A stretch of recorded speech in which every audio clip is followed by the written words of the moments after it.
Hello बच्चों, कैसे हैं आप लोग। क्लास 8 हिंदी किसले अध्याय 19 हमारा जन नायक कपूरी ठाकुर।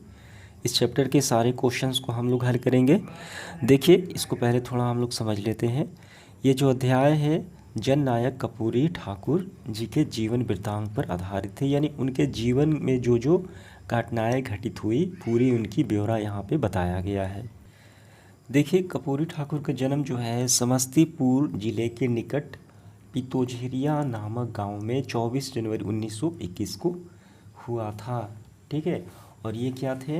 ये स्वतंत्रता सेनानी थे, यानी अंग्रेज़ों को भगाने में इन्होंने काफ़ी क्या किया, भाग लिया। स्वतंत्रता सेनानी थे। ठीक है। और देखिए यहाँ पे, और इसके बाद देखिए उन्होंने 1952 और 1988 के जीवन में अंतिम दिन तक क्या हुए, बिहार विधानसभा के सदस्य भी रहे। और उसके बाद बिहार विधानसभा के कार्रवाई अध्यक्ष, विरोधी दल के नेता भी रहे, उप मुख्यमंत्री भी रहे और 2 बार बिहार के क्या है, मुख्यमंत्री भी बने। ठीक है। तो ये सारे उन्होंने क्या किया, ख्याति प्राप्त की। ठीक है। अब इसके बाद देखिए, चलिए हम इसके क्वेश्चंस को हल करते हैं। समझ में आ गया? आप चाहे तो पूरे इस अध्याय को पढ़ लीजिए, समझ में आ जाएगा। तो चलिए इसके क्वेश्चंस को हम लोग हल करते हैं।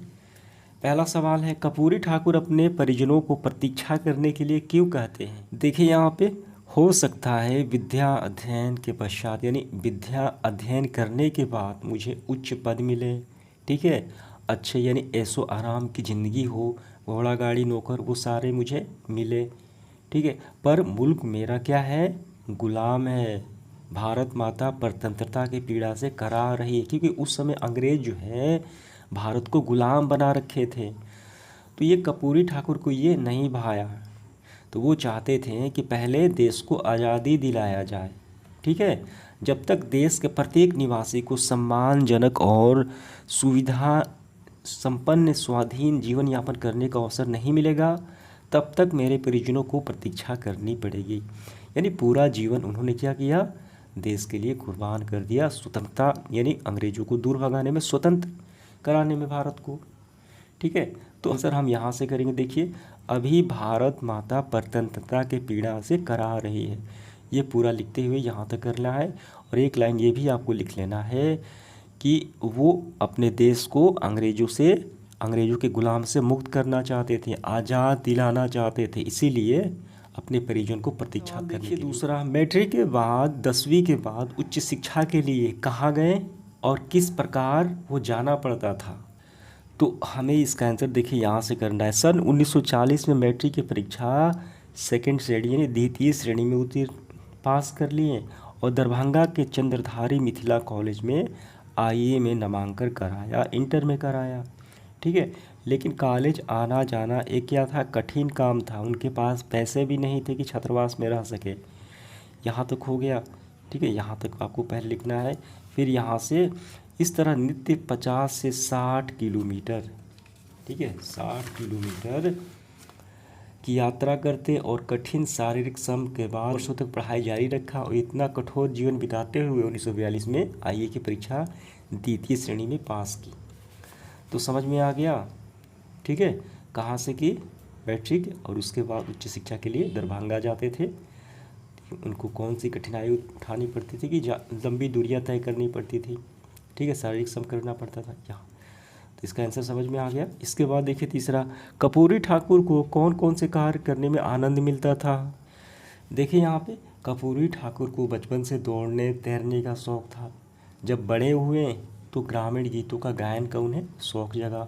अब उसके बाद मंडली में डफ बजाने का भी शौक़ था। मंडली में बैठकर डफ बजाते का काम विधायक बनने तक करते रहे। कपूरी ठाकुर जी को बचपन में दौड़ने और क्या था, तैरने का शौक़ था। इसके बाद ग्रामीण गीतों का गायन तथा मंडली में बैठकर डफ बजाने का शौक़ रहा।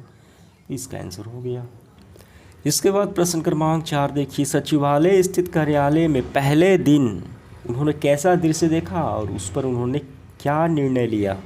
तो यहाँ पे देखिए, पहली बार सचिवालय स्थित कार्यालय में जब पहुँचे तो उन्होंने देखा कि लिफ्ट में क्या है, लिफ्ट में लिखा हुआ है ओनली फॉर ऑफिसर्स, यानी शेष कर्मचारी को आना जाना सीढ़ियों से होता था और लिफ्ट का प्रयोग वही करता था जो बड़ा अधिकारी होता था, पदाधिकारी होता था। तो ये इनको रास नहीं आया। तो उन्होंने शिकायत कर दी और उससे क्या हुआ कि सभी को ये क्या हुआ, सभी आने जाने लगे, लिफ्ट का प्रयोग करने लगे। यही कार्य उन्होंने किया। ये पूरा आपको यहाँ तक लिख लेने हैं। अब इसके बाद देखिए पाठ से आगे 2 सवाल हैं, ये आपको अपने से करना है। ठीक है, कि आप उनमें से, तो आपको ये अपने से करना है कि अध्ययन में आपको कौन किन समस्याओं का सामना करना पड़ रहा है। देखिए आप वैसे भी लिख सकते हैं कि अगर आपका विद्यालय जो है घर से काफ़ी दूर है तो आने जाने की समस्या आपको झेलनी पड़ सकती है। ठीक है, अगर आपको कोई काम करना पड़ता है तो उस काम करने हुए पढ़ाई करने की समस्या झेलनी पड़ती है। आर्थिक स्थिति वो सारे आपको लिख लेनी है। और दूसरा भी आपको अपने से ही करना है, कॉमिक्स पढ़ना, खेलना, आप कितने को किन कार्यों के लिए कितना समय देते हैं और क्यों देते हैं वो आपको बताना है। इसके बाद देखिए व्याकरण में ये आपको अच्छे से पढ़ लेना है।